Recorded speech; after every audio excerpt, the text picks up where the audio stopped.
CIET NCERT ವತಿಯಿಂದ ಕಸದ ಮನುಷ್ಯ ಬಂದಿದ್ದಾನೆ ಕಾರ್ಯಕ್ರಮವನ್ನು ಪ್ರಸ್ತುತಪಡಿಸಲಾಗುತ್ತಿದೆ. ಗಾಡಿಯವನು ಬಂದ ಮನೆಯ ಕಸ ಹಾಕಿ, ಗಾಡಿಯವನು ಬಂದ ಮನೆಯ ಕಸ ಹಾಕಿ, ಗಾಡಿಯವನು ಬಂದ ಮನೆಯ ಕಸ ಹಾಕಿ, ಗಾಡಿಯವನು ಬಂದ ಮನೆಯ ಕಸ ಹಾಕಿ. ಶಾಂತಿ, ಕಸದ ಚೀಲವನ್ನ ಸ್ವಲ್ಪ ಕಸದ ಗಾಡಿಯಲ್ಲಿ ಹಾಕು. ಸರಿ ಅಮ್ಮ ಅವ್ರೇ, ಈಗ್ಲೇ ಹೋಗ್ತೀನಿ. ಕೇಳು, ಹಸಿರು ಮತ್ತು ನೀಲಿ ಕಸದ ಡಸ್ಟ್ಬಿನ್ಗಳಿಂದ ಚೀಲಗಳನ್ನು ಹೊರತೆಗಿ. ಆಯ್ತು, ಸರಿ. ಶಾಂತಿ 2 ಡಸ್ಟ್ಬಿನ್ಗಳಿಂದ ಚೀಲಗಳನ್ನ ಹೊರತೆಗೆದ್ಲು. ಯಾವ ಚೀಲವನ್ನು ಎಲ್ಲಿ ಹಾಕ್ಬೇಕೆಂದು ನಿನ್ಗೆ ನೆನಪಿದೆಯಲ್ಲ? ಹೌದು, ಒದ್ದೆಯಾದ ತ್ಯಾಜ್ಯವು ಹಸಿರು ಡಸ್ಟ್ಬಿನ್ಗೆ ಮತ್ತು ಒಣ ತ್ಯಾಜ್ಯ ನೀಲಿ ಡಸ್ಟ್ಬಿನ್ಗೆ ಹೋಗುತ್ತದೆ. ಒದ್ದೆ ತ್ಯಾಜ್ಯ, ಒಣ ತ್ಯಾಜ್ಯ. ವಾ, ಶಾಬಾಷ್, ಖಂಡಿತವಾಗಿಯೂ ಸರಿ ಇದೆ. ಶಾಂತಿ ನಗುತ್ತಾ ಇತರ ಮನೆಯ ಕೆಲಸಗಳಲ್ಲಿ ನಿರತಳಾದ್ಲು.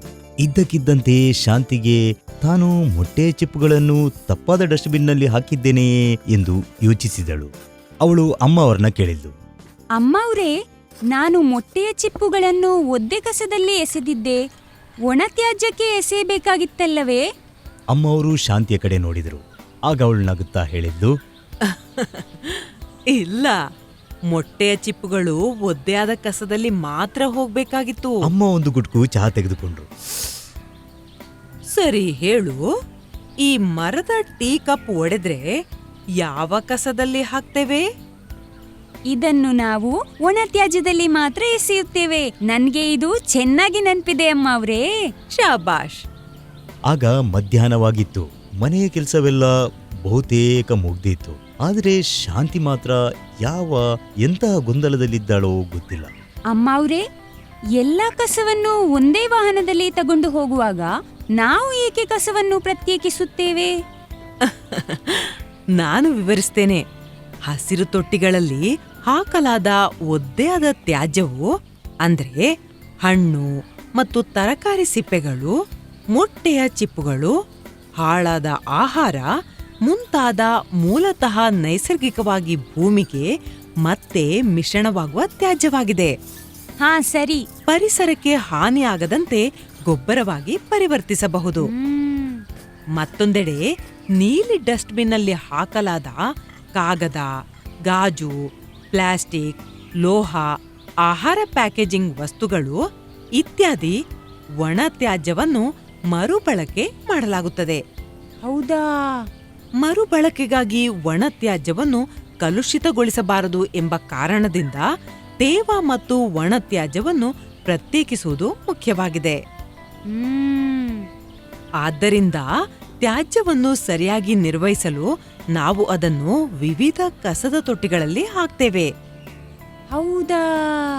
10% ತಿರಸ್ಕರಿಸುತ್ತದೆ, 10% ವಿಷಕಾರಿ ತ್ಯಾಜ್ಯ, 40% ಕಸವನ್ನು ಮರುಬಳಕೆ ಮಾಡಲಾಗುತ್ತದೆ, 60% ಸಾವಯವ ತ್ಯಾಜ್ಯ. ತಿಳಿತಾ? ಶಾಂತಿ ಅಮ್ಮವರು ಹೇಳುವುದನ್ನ ಗಮನವಿಟ್ಟು ಆಲಿಸಿದಳು. ನಂತರ ಅವಳು ಕೇಳಿದ್ಲು, ಅಮ್ಮವ್ರೇ, ನನ್ಗೆ ನೀವು ಹೇಳಿದ್ದೆಲ್ಲ ಅರ್ಥವಾಯ್ತು. ಒಂದೇ ಒಂದು ಕೊನೆಯ ಪ್ರಶ್ನೆ. ಕೇಳು. ನೀವು ಖರೀದಿಸಿ ತರುವ ಡಸ್ಟ್ಬಿನ್ಗೆ ಹಾಕುವ ದೊಡ್ಡ ಕಾಗದದ ಹಾಳೆಗಳು ಪ್ರಕೃತಿಯಲ್ಲಿ ಸುಲಭವಾಗಿ ಸಣ್ಣ ತುಂಡುಗಳಾಗಿ ಒಡೆದು ಗೊಬ್ಬರವಾಗಬಹುದು ಎಂದು ನನಗೆ ತಿಳಿದಿದೆ. ಹೌದು, ಖಂಡಿತ. ಆದ್ರೆ ಅವುಗಳಲ್ಲಿ ನೀವು ಕಸವನ್ನು ಅನೇಕ ಸಣ್ಣ ಸಣ್ಣ ಪ್ಲಾಸ್ಟಿಕ್ ಚೀಲಗಳನ್ನು ಸಂಗ್ರಹಿಸುತ್ತೀರಿ. ಅವು ಪರಿಸರಕ್ಕೆ ಹಾನಿಕಾರಕವಲ್ಲವೇ? ಶಾಂತಿಯ ಮಾತು ಕೇಳಿ ಅಮ್ಮ ಅವರು ಮೂಕರಾದರು. ಏನಾಯ್ತು ಅಮ್ಮವ್ರೇ? ಅಮ್ಮ ನಗುತ್ತಾ ಹೇಳಿದ್ರು, ನೀವು ಹೇಳಿದ್ದು ಸಂಪೂರ್ಣವಾಗಿ ಸರಿ ಶಾಂತಿ. ಪ್ಲಾಸ್ಟಿಕ್ ಚೀಲಗಳಲ್ಲಿ ಕಸ ಸಂಗ್ರಹಿಸುವುದು ಸರಿಯಲ್ಲ. ಇಂದಿನಿಂದ ನಾನು ಇದಕ್ಕೂ ಸಹ ಗಮನ ಕೊಡ್ತೀನಿ. ನಾನ್ ಸಹ ಅಮ್ಮ ಅವರೇ. ಇದುವರೆಗೆ ನೀವು ಕೇಳಿದ್ರಿ CIET NCERT ವತಿಯಿಂದ ಪ್ರಸ್ತುತಪಡಿಸಲಾದ ಕಾರ್ಯಕ್ರಮ ಕಸದ ಮನುಷ್ಯ ಬಂದಿದ್ದಾನೆ. ಅನುವಾದ ಮತ್ತು ರೆಕಾರ್ಡಿಂಗ್ ಕ್ಲಾಪರ್ ಎಂಟರ್ಟೈನ್ಮೆಂಟ್ ವತಿಯಿಂದ. ಪ್ರೋಗ್ರಾಂ ಕೋಆರ್ಡಿನೇಟರ್ ಸರವು ಕೃಷ್ಣ ಭಟ್ ಮತ್ತು ತಂಡ.